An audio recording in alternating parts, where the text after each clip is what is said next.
दोस्तों, मेरा नाम अमित है और मैं राजस्थान की कही जाने वाली पिंक सिटी यानी कि जयपुर का रहने वाला हूँ। जयपुर में मेरे साथ एक ऐसा किस्सा हुआ था जो हर किसी के लिए दर्दनाक होता है।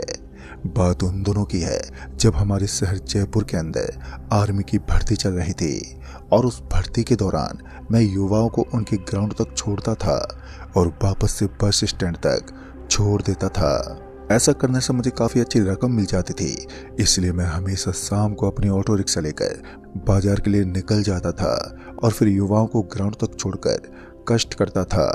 कमाई की भी कोई हद नहीं थी, जितनी चाहे इतनी देर में हम सफ़र करते हैं, 1 मिनट भी हमें टाइम नहीं मिलता था। खाना खाने के लिए बैठते तब भी सवारी फुल हो जाती। लेकिन फिर एक रात मुझे क्या पता था कि मैं कयामत का सामना करने वाला हूँ। उस रात मेरे साथ कुछ ऐसा हुआ कि मेरी पूरी जिंदगी उस घटना के ऊपर डिपेंड करने वाली थी। अंधेरा अपनी चरम छाया के साथ छाया हुआ था और रोज रोज की तरह मैं आज भी युवाओं को लेकर ग्राउंड के लिए निकल पड़ा। क्योंकि अंधेरा काफी हो चुका था तो ऑटो की हेडलाइट सपाट पड़ी सड़क से टकरा रही थी। उस दिन हल्की हल्की बारिश शुरू हुई थी और अभी भी हल्की हल्की बूंदाबांदी हो रही थी, तो सड़क पर पानी झलक रहा था।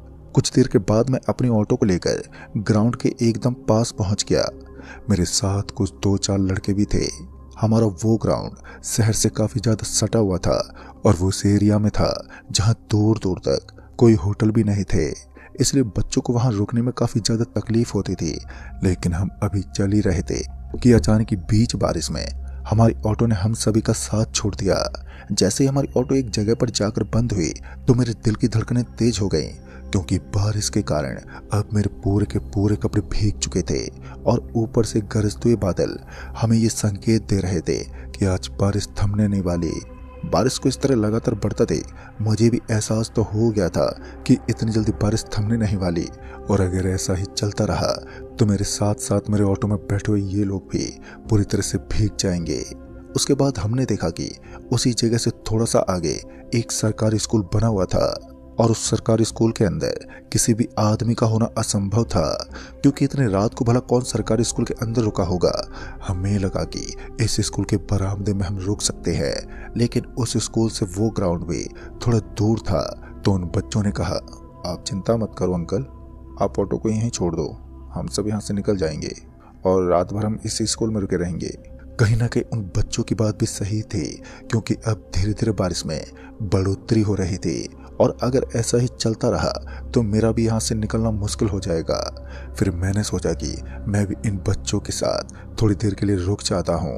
उसके बाद जैसे कोई मैकेनिक यहाँ पर आएगा तो मैं उसे लेकर वापस से निकल जाऊंगा। लेकिन जब मैंने मैकेनिक को फ़ोन लगाया तो पता चला कि यहाँ पर तो दूर दूर तक कोई मैकेनिक मौजूद ही नहीं है। जयपुर जैसे बड़े इलाके में वैसे तो मैकेनिक की कोई कमी नहीं होती है, लेकिन ये थोड़ा सुनसान भाग था। उसके बाद मैंने सोचा कि मैं आज रात के लिए यहीं पर रुक जाता हूँ और सुबह होते ही निकल जाऊंगा। साला ऑटो रिक्शा को भी आज ही खराब होना था, जो ये गलत जगह पर आकर खराब हो गई। अगर वहां से जयपुर के बाजार की बात करें तो शायद 33 किलोमीटर दूर था, जो काफी ज्यादा था और पैदल दूरी तय करना बहुत ही ज्यादा मुश्किल था। फिर मैंने सोचा कि इसी बीच बारिश में भीगने से तो अच्छा है मैं उन लड़कों के साथ किसी सरकारी स्कूल में रुक जाता हूँ। फिर हम सभी दीवार को लांघते हुए उस स्कूल के अंदर कूद गए और उसके बाद जैसे हम उस स्कूल के अंदर पहुंचे तो हमने देखा कि स्कूल के बरामदे में भी हल्का हल्का पानी था। वहां पर रुक पाना बड़ा ही मुश्किल था, लेकिन मेरी भी बहुत बड़ी मजबूरी थी, इसलिए मैं उन लड़कों के साथ स्कूल में पहुंचा और वहीं पर एक चादर बिछाकर बैठ गया। पता नहीं क्यों, लेकिन स्कूल सुनसान होने के साथ साथ अजीब टाइप का था। मतलब कि उस स्कूल के अंदर काफी अजीब सा महसूस हो रहा था। लेकिन जो भी हो, अब रुकने के लिए सही जगह मिल गई थी तो फिर ज्यादा ध्यान नहीं दिया। तभी उनमें से एक लड़का उठा और अपनी खुरापाती दिमाग के साथ वहां के दरवाजे को तोड़ने की कोशिश करने लगा। उसने बताया कि वो सरकारी स्कूल के दरवाजे को तोड़कर कमरे में चले जाएंगे। कहीं ना कहीं मुझे भी उन बच्चों की बात बिल्कुल सही लगी, क्योंकि इस भयानक ठंड से बचने का अब यही एक रास्ता था। ऊपर से बारिश हो रही थी और इन दोनों मौसम भी ठंड का ही रहता था। फिर मैंने उस लड़के से कहा, कोई बात नहीं, तुम ताला तोड़ दो, वैसे भी इतनी रात को कौन ध्यान देगा, बगल में जो घर है वो भी मुझे सुनसान ही लगता है। फिर हम सभी ने मिलकर उस दरवाजे को तोड़ दिया, लेकिन फिर हमें पता चला कि ये तो ऑफिस का ही रूम था और उस रूम के अंदर हमें काफी सारी चादरें नजर आई। सभी ने चादर उठाई और एक एक लेकर वहां से निकल पड़े। मैंने भी ऐसा ही किया। फिर हम दूसरे दरवाजे के पास पहुंचे और उस दरवाजे को भी हमने एकदम से तोड़ दिया। इस बार हमने उस स्कूल के स्टाफ रूम का दरवाजा तोड़ा तो वो मेरे लिए एक सही जगह भी थी, लेकिन अब हमारे सामने एक मुसीबत ये भी आ गई थी कि हमें भूख लग रही थी। लेकिन अफसोस की बात ये थी कि यहाँ चारों तरफ कोई ढाबा नहीं था जहाँ जाकर हम खाने की सुविधा कर सकें। फिर हमने सोचा कि आज रात हम ऐसे ही रह जाएंगे। उसके बाद सभी अपनी अपनी जगह पर एकदम सही तरह से जब्त हो गए। मैं भी एक दरी को बिछाकर वहीं उस रूम के अंदर पड़ी एक टेबल के पास में लेट गया। उसके बाद ना जाने कब मेरी आंख लग गई, मुझे पता ही नहीं चला। उसके बाद जब मेरी आंख खुली तो मैंने देखा कि अंधेरा हो रहा था और उस रूम में पूरी तरीके से सन्नाटा पसरा हुआ था। उस सुरदर पसरे हुए सन्नाटे से तो ऐसा लग रहा था मानो यहाँ आजू बाजू में कोई है ही नहीं। फिर मैंने अपना मोबाइल उठाया और टॉर्च की रोशनी से इधर उधर देखने लगा, लेकिन मैं ये देखकर बुरी तरीके से हैरान हो चुका था कि अब मेरे अलावा मुझे वहाँ कोई नजर ही नहीं आ रहा था। सारे के सारे लड़के अपने अपने बिस्तर को छोड़कर जा चुके थे। मुझे कुछ भी समझ में नहीं आ रहा था कि भला ऐसे कैसे हुआ। बीच बारिश में वो सारे लोग कहाँ चले गए। इसलिए मैं उठा और फिर धीरे धीरे दरवाजे के पास पहुंचा। और जब मैं दरवाजे के पास गया तो उसके बाद मैंने देखा कि दरवाजे के बाहर भी मुझे कुछ दिख नहीं रहा था। तभी वो दरवाजा एकदम से बहुत जोर से बंद हो गया। दरवाजा बंद होते ही मैं 2 कदम पीछे खिसक गया और वो दरवाजा इतना ज्यादा जोर से बंद हुआ था कि मुझे कुछ भी समझ में नहीं आया। फिर मुझे उस स्टाफ रूम के अंदर से अजीब अजीब सी आवाजें आने लगी, जैसे वो कोई बच्चा रो रहा हो। मैं धीरे से हकलाते हुए बोला, कौन है यहाँ पर? लेकिन सामने से किसी की आवाज नहीं आई। और अब मैं पूरी तरह से कंफर्म हो गया था कि यहाँ कुछ तो गड़बड़ चल रही है, जिस वजह से मेरे हाथ पैर में कंपन होने लगी। फिर से मैंने दरवाजे को खोलने की कोशिश की, लेकिन अब वो दरवाजा पूरी तरह से जाम हो चुका था। मैंने पूरी ताकत लगाई, लेकिन वो खुल ही नहीं रहा था। मेरी सांस भी अब ऊपर नीचे होने लगी, क्योंकि आज से पहले मैंने कभी भी इतने भयानक खतरे को महसूस नहीं किया था। डर से मेरे दांत आपस में कटकटाने लगे थे और तभी पीछे से किसी ने मेरे कंधे पर अपना हाथ लगाया। जैसे मैंने उस ठंडे ठंडे हाथ को महसूस किया तो मैंने अपनी गर्दन को पीछे की तरफ घुमाया और जब मैंने पलटते हुए पीछे की ओर देखा तो उस चेहरे को देखकर मैं बहुत ही बुरी तरह से डर गया। खून से सना हुआ वो चेहरा जिसके ऊपर गड्ढे बने हुए थे, और इस भयानक नज़ारे को देखकर मैं अपने आप को रोक ही नहीं पाया और मैं बहुत जोर से चिल्लाया। मेरी चीख इतनी तेज थी कि मेरी आवाज़ उस कमरे की दीवारों से आपस में टकराने लगी। तभी किसी ने मेरा हाथ पकड़ा और मुझे हिलाने लगा।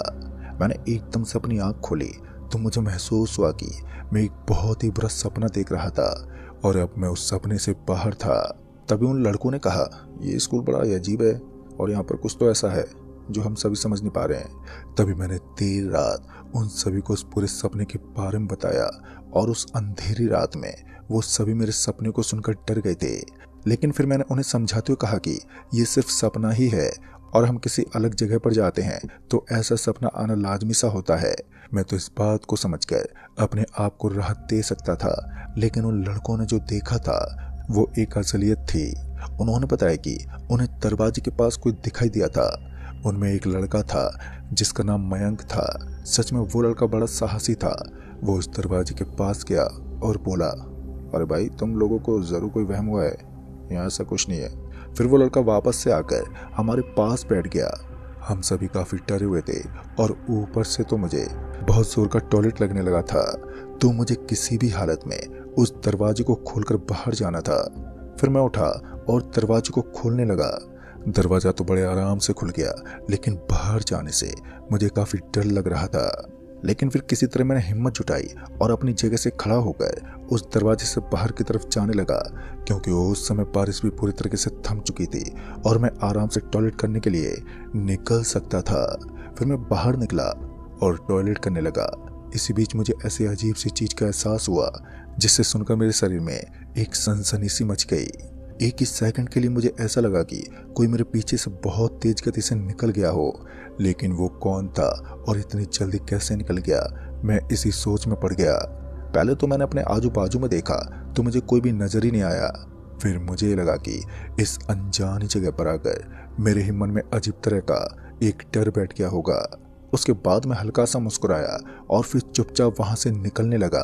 अभी मैं निकल ही रहा था कि तभी मुझे एक बार फिर आवाज आई, अरे भैया जी जरा रुकिए, वो क्या है कि मेरा घर यहाँ से थोड़ी दूर है, तो क्या आप मुझे थोड़ा आगे तक छोड़ देंगे? मैं अभी बस से उतर के यहाँ तक ही पहुंची हूँ। जब मैंने पीछे मुड़कर देखा तो मेरी नज़र एक महिला पर टिक गई। जैसे मैंने उस महिला को सरकारी स्कूल में देखा तो मुझे ये बात समझ में नहीं आई कि वो औरत अगर बस से उतरकर यहाँ आई है तो वो सरकारी स्कूल में क्या कर रही है। मैंने बड़े ताज्जुब से उस औरत को कहा, लेकिन आप तो बस से उतरकर आई हैं, फिर इस सरकारी स्कूल में भला आपका क्या काम? मैंने इतना कहा ही था कि उस औरत ने कहा, वो क्या है कि मुझे अकेले में काफ़ी डर लगता है और मुझे स्कूल का गेट भी खुला हुआ दिखा और आप भी टहलते हुए नजर आ गए, लेकिन मैं और वो सभी लड़के तो दीवार के ऊपर से फांद कर आए थे। फिर वो दरवाजा किसने खोला, क्योंकि वो दरवाजा तो खुला हुआ था। फिर मैंने सोचा कि उन्हीं में से किसी ने खोल दिया होगा और ना चाहते हुए भी मुझे उस महिला को हाँ करनी पड़ी कि मैं आपको घर तक छोड़ दूंगा, क्योंकि उसने बड़ी उम्मीद के साथ मुझे आगे तक छोड़ने को कहा था। उसके तुरंत ही बाद मैंने उस महिला से पूछा, लेकिन आपका घर है कहाँ? तो उसने बताया कि यहाँ से ठीक आगे वाले मोहल्ले में एक बड़ी सी हवेली है और उस बड़ी पुरानी हवेली के पास उनका घर है। फिर मैंने उस महिला से कहा, चलिए कोई बात नहीं, मैं आपको घर तक छोड़ देता हूँ। इतना कहकर वो महिला मेरे आगे आगे चलने लगी और मैं जस्ट उसके पीछे पीछे। अब हम दोनों करीब 5 मिनट तक पैदल ही चलते रहे, लेकिन अभी भी उसका घर नहीं आया। फिर मैंने एक बार उस महिला से कहा, आपका घर स्कूल से कुछ ज्यादा दूर नहीं है? तो उस महिला ने कहा, बस अब यहाँ से थोड़ी दूर है। जब मैंने उसकी बात सुनी तो मैंने सोचा कि उसने बताया है तो यहीं पास में होगा। खैर कुछ दूर और आगे जाने के बाद मेरे पैर में कोई कांटा चुभ गया और जैसे मुझे जोर का दर्द हुआ तो मैं अपने पैर को देखने के लिए नीचे बैठ गया और उस कांटे को अपने पैर से निकालने लगा। लेकिन जैसे मैंने उस कांटे को निकाला और सामने की तरफ देखा तो मेरी आंखें खुली की खुली रह गई।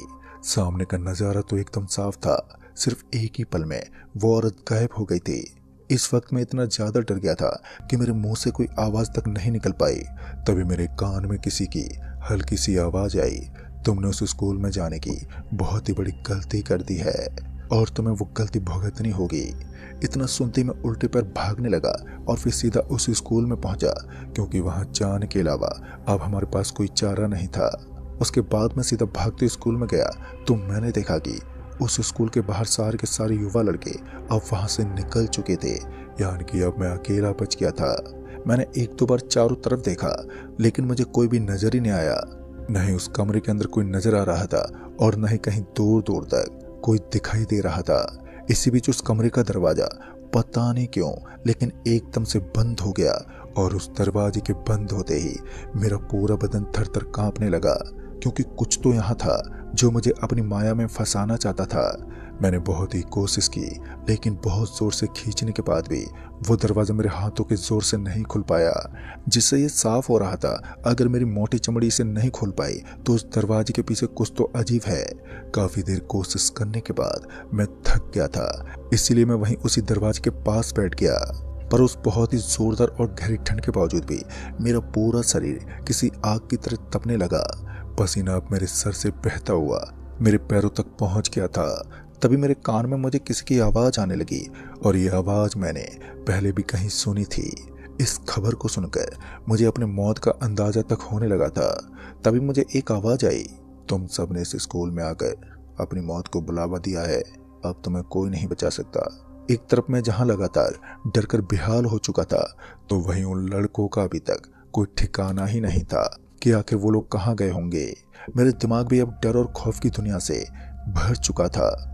मुझे तो कुछ भी समझ में नहीं आ रहा था। फिर मुझे याद आया कि उन सब के पास एक बैग था। अगर वो इस कमरे में है तो उन सभी के बैग यहीं पर हैं। अगर वो बैग यहाँ से गायब है तो वो सभी यहाँ से जा चुके होंगे।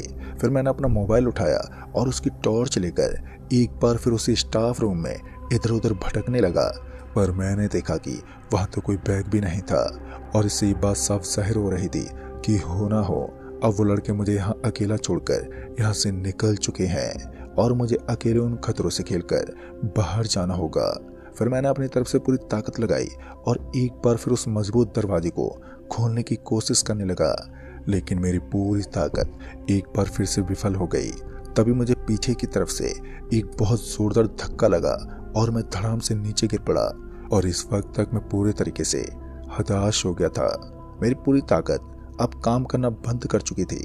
मैं फिर से उठने लगा, तभी मेरे कान में एक आवाज आई, तुम यहाँ से बाहर मेरी मर्जी के बिना नहीं जा पाओगे। जब मैंने इस आवाज को सुना और अपने आजू बाजू में देखा, पहले तो मुझे वहां कोई भी नजर नहीं आया और उसके बाद मेरी नजर ऊपर की तरफ लटकते हुए पंखे पर पड़ी तो वहां एक औरत बैठी हुई थी। उस औरत ने बड़ी डरावनी आवाज में कहा, तुम्हें मेरा एक काम करना होगा। अगर तुम उस काम को करने में पूरी तरह से सफल रहे तो मैं तुम्हें यहाँ से जिंदा बाहर निकाल दूंगी, और अगर तुम उस काम को पूरा नहीं कर सके तो फिर तुम्हारी लाश को इस स्कूल के कुएं में दफना दिया जाएगा। ये सुनकर तो मैं डर गया था, लेकिन इसके अलावा मेरे पास दूसरा कोई रास्ता भी नहीं बचा था। उसके बाद ना चाहते हुए मैंने उस औरत को हामी भर दी। फिर उस औरत ने बताया कि इस कमरे के अंदर एक पुरानी खटारा अलमारी में एक बोरी को रखा गया है और मुझे किसी भी हालत में उस बोरी को इसी सरकारी स्कूल में मौजूद एक काले पानी के कुएं तक पहुंचाना है और उस कुएं के अंदर ही इस बोरी को फेंक देना है। फिर मैं उस अलमारी के पास गया और वो पहले झटके में ही खुल गई। मैं उस बोरी को देखने लगा तो मैंने देखा कि अलमारी के अंदर सच में एक बोरी रखी हुई थी और उस बोरी के अंदर कुछ था जो काफी ज्यादा भारी था। किसी तरह मैंने उस बोरी को उठाया और फिर उस स्टाफ रूम से बाहर जाने लगा। इस पर जब मैंने दरवाजे को हाथ लगाया तो दरवाजा एकदम से अपने आप ही खुल गया। दरवाजे को इस तरह खुलता देख मैं समझ गया कि यह उसी काली डायन का प्रकोप है। फिर मैं झट से उस दरवाजे से बाहर निकला और वहां से निकलने लगा। उस औरत ने बताया था कि वो कुआं यहाँ से ज्यादा दूर नहीं है। मैं उस बोरी को घसीटते हुए उस कुएं की ओर बढ़ने लगा। फिर कुछ दूर आगे जाने के बाद मेरी तरफ से एक कुत्ता भागता हुआ आया। पहले तो मैंने उस बोरी को दूसरी तरफ रखा और उसके बाद उस कुत्ते की तरफ एक पत्थर को उठाने लगा, लेकिन इससे पहले वो कुत्ता एकदम से छटपटाने लगा। ऐसा लग रहा था मानो कोई उसका गला घोट रहा है, लेकिन ये सब अनजाने में हो रहा था। मैं उस कुत्ते को कोई नुकसान नहीं देना चाहता था। फिर मैंने वापस से उस बोरी को उठाया और उस कुएं की तरफ बढ़ने लगा। मुझे इतना तो विश्वास हो गया था कि इस बोरी के अंदर जरूर कोई मांस के टुकड़े हैं, वरना कोई कुत्ता इस बोरी की तरफ नहीं भागता। फिर मैंने उस काली बोरी को उठाकर उस कुएं की तरफ फेंकना चाहा, लेकिन अब वो बोरी और भी ज्यादा भारी हो गई थी। मैं पूरी ताकत लगाकर भी उसको उठा नहीं पाया। तभी उस बोरी के अंदर से एक हाथ बाहर निकलने लगा। उस हाथ में एक लॉकेट था। जैसे मैंने उस लॉकेट को देखा तो मैं तो पूरा डर से सहम गया और साथ ही मेरी आंख से आंसू भी आने लगे थे, क्योंकि वो लॉकेट किसी और का नहीं बल्कि मयंक का ही था। जब मैंने इतना डरावना नज़ारा देखा तो मैं उस बोरी को वहीं छोड़कर वापस से पीछे घूमने लगा, लेकिन पीछे घूम कर देखा तो वही औरत अपने भयानक रूप से मेरा इंतजार कर रही थी। एक तरफ बारिश हो रही थी और दूसरी तरफ इस भयानक और खौफनाक नज़ारे ने मेरे दिल को दहला दिया था। मैं इतनी बुरी तरह डर गया था कि ना ही मैं पीछे जा सकता था और ना ही आगे बढ़ सकता था। फिर उस औरत ने एक भयानक आवाज में कहा, तुम्हें उस बोरे को उस कुएं के अंदर फेंकना है। अगर तुम ऐसा नहीं कर पाए तो मैं तुम्हें भी इस कुएं में फेंक दूंगी।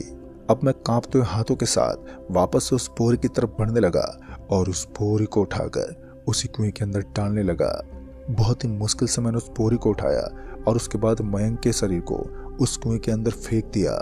ये करते हुए मुझे खुद से नफरत हो रही थी, लेकिन इसके अलावा मेरे पास कोई उपाय नहीं था। फिर मुझे उसी कुएं के अंदर से किसी की अजीब सी आवाजें आने लगी। ऐसा लग रहा था मानो कोई बुरी तरह दहाड़ रहा है, जैसे कोई खूंखार जानवर दहाड़ रहा हो। मुझे लगा कि अब ये खूंखार डायन मुझे नहीं रोकेगी, लेकिन हुआ इसका ठीक उल्टा। अब उसने मेरे चारों तरफ एकदम से परिक्रमा लगाना शुरू कर दिया, मानो कि अब मेरी बारी है। मैं अपने शरीर को इधर से उधर घुमाता रहा और अब मुझे भी चक्कर आने लगे थे। लेकिन इसी बीच मैंने सर पर दौड़ लगा दी और उस सरकारी स्कूल का वो दरवाजा एकदम पास ही था। तो उसके बाद ही मैं सही समय पर उस दरवाजे को पार करके वहां से निकल गया। दोस्तों, ये मेरी जिंदगी का इतना डरावना नज़ारा था जिसे मैं आज तक नहीं भूल सका। उसके बाद मैं लगातार 10 किलोमीटर तक पैदल भागता रहा, क्योंकि उस चीज का डर मेरे अंदर इस कदर बैठ गया था कि मेरे पांव थमने को बिल्कुल तैयार ही नहीं थे। किसी तरह मैं अपने डरते कांपते शरीर के साथ एक सही जगह पर पहुंचा जहां पर एक ढाबा बना हुआ था। मैं उस ढाबे पर पहुंचकर वहां के लोगों को सारी बात बताने लगा। तब जाकर उन लोगों ने बताया कि कई साल पहले भी उस स्कूल में एक आदमी की जान चली गई थी।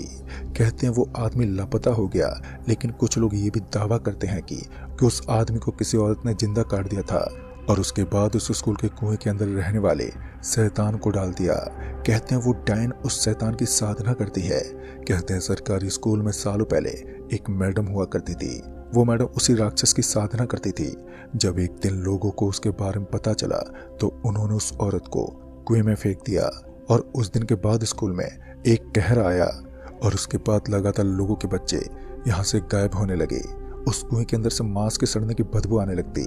दोस्तों, मुझे नहीं पता कि इस बात में कितना विश्वास है, लेकिन उस दिन के बाद मयंक कभी नहीं मिला और मैंने भी आज तक उस सड़क की तरफ सफर ही नहीं किया। तो दोस्तों, इस कहानी में बस इतना ही। कहानी आपको पसंद आई हो तो वीडियो को लाइक शेयर जरूर कर दें और साथ ही हमें नीचे कमेंट बॉक्स में जरूर बताएं। तो